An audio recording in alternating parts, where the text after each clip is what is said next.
Read more, but with understanding and contemplation. To be blessed with a large store of knowledge, a mind that contemplates, a good understanding, and an intellect that delves beneath the surface for reasons and motives, these are all factors that contribute to give us peace of mind.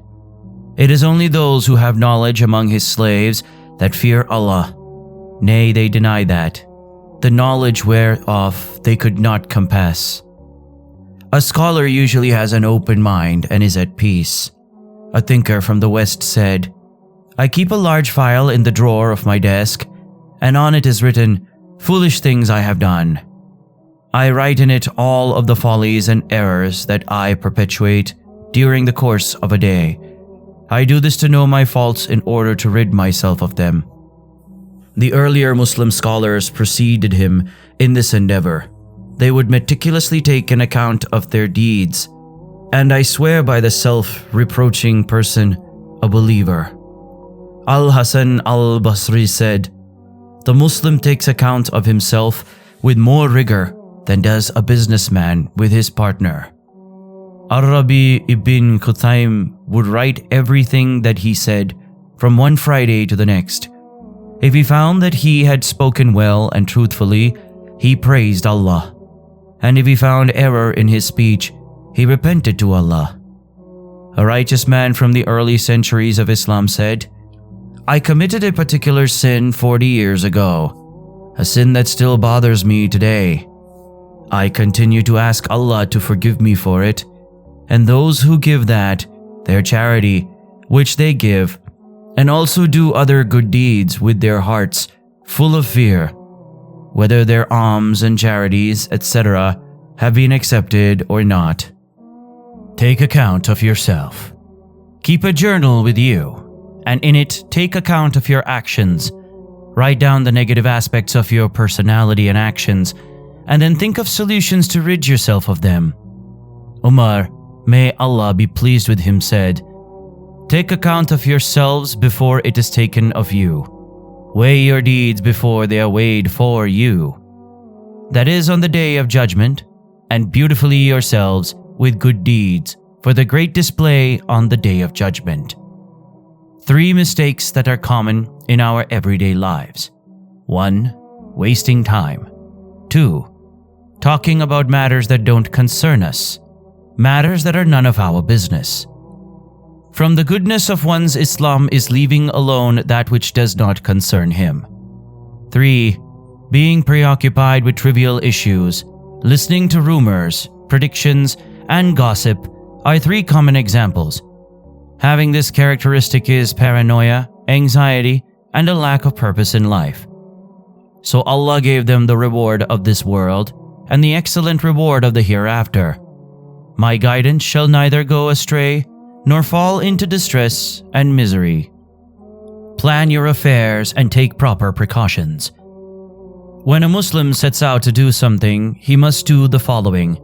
He must plan with caution, and he must put his trust in Allah. The Prophet, who was protected by Allah and who had a stronger trust in Allah than anyone else who wore armor in battle. A man asked the Prophet, "Should I tie my camel to the post, or should I put my trust in Allah?" The Prophet said, "Tie it up and put your trust in Allah."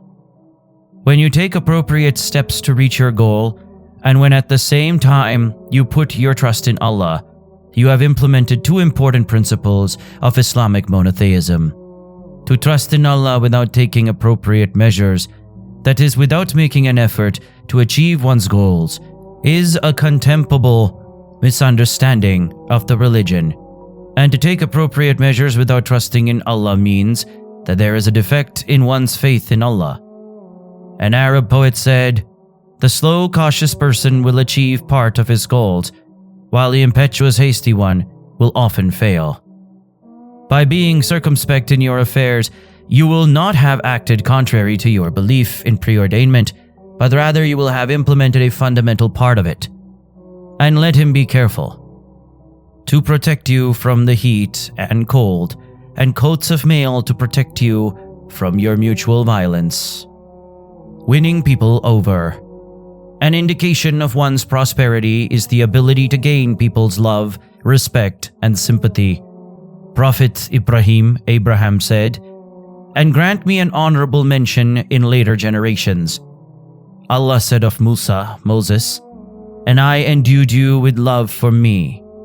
The following two hadiths are both authentic. You are Allah's witnesses on this earth. Jibreel calls to the inhabitants of the heavens. Indeed, Allah loves so and so love him. The inhabitants of heaven then love him, and an acceptance of him permeates the earth. A pleasant face, kind words, and good manners are the most powerful ways to ingratiate yourselves into the hearts of people. And yet even more powerful is gentleness. That is why the Prophet said, "Anything that has gentleness in it is beautified by it, and anything that is bereft of it is stained." He also said, "Whoever is bereft of gentleness has been precluded from a great deal of good." A wise man said, "Gentleness extricates a snake from its hole." And they say in the West, "Gather the honey, but don't break the hive." The Prophet said in an authentic hadith, "The believer is like a bee that eats what is wholesome and produces what is wholesome, and when it lands on a small branch, it doesn't break."